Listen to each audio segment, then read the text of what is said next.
Alright, good morning. Yes, ako po si Kiko Javier and we have a very important training. Okay, this is good news. Actually, nagiging mas madali po yung ating expansion at ating pag-share nitong business na to because of this another great feature na meron po tayo sa ating Supreme Wealth Alliance system. Ito po yung tinatawag na activation codes, no? So, yun po yung pag-aaralan natin ngayon. Paano ba gagamit ng activation code? Paano magpa-activate ng member using activation codes? Okay, so once we log in to our account, puntahan po muna natin yung e-wallet natin. Okay? Ayan. So make sure po meron tayong $55 para makabili ng activation code. So kung titignan nyo po rito sa account ko, meron pa akong balance sa $295 at pwede ako makabili ng 5 activation codes, no? So ganito lang po kasimple yan. I-click nyo lang po ito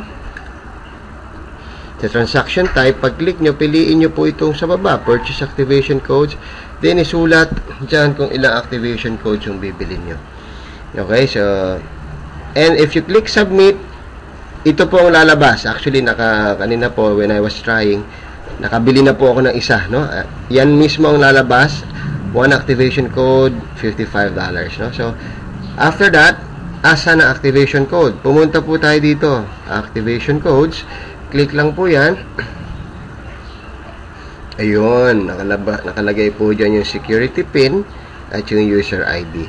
Take note of this ID and pin. Ito po yung papagamit natin dun sa incoming member. Okay, yung bagong papasok, kailangan ibigay nyo po itong dalawang batch of numbers na to. Okay, so mag-example po tayo actual. Alright, so meron po tayong isa sign up. Okay, pinayagan po ako na gawin ito ng aking kaibigan.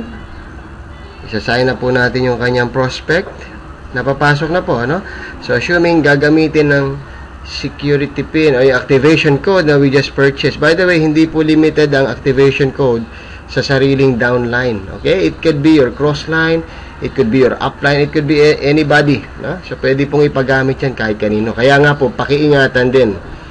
Alright? So, ito po yung account ng aking bagong pasok na member na si Ma'am Sonia. Okay? She's from Australia actually. Sonia Luberio, one of our very good leaders from Australia. Okay, so ang gagawin lang po sa choose payment option, piliin po yung pinakailalim, activation code real time. Wow, ang sarap po niya. Real time meaning walang waiting period, walang 24 hours, walang 48 hours, real time. Okay, so sample na natin. Click activation code, then click submit. Alright, so lalabas po dyan yung pangalan ng sponsor.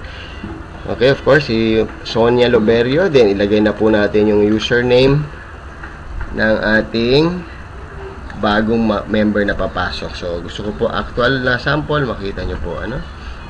Okay, ano po yung pangalan? Maria Taylor. She's also from Australia. Alright, then, the email. Yung member's email, password. Alright. Yan. Dito na po, hihingi na po yung user ID and security pin. Yun po yung una nating nakita nyo po kanina, no? So, which is sinulat ko na rin po. So, this is the user ID and this is the security pin. Okay. Then, click submit. Bilang po tayo ng 3 seconds and thank you for submitting your payment. Okay, it will say here, it will be verified, pero sa totoo po, it's already activated. Okay? So, maraming salamat po and hope to see you sa susunod po na training video. God bless everyone.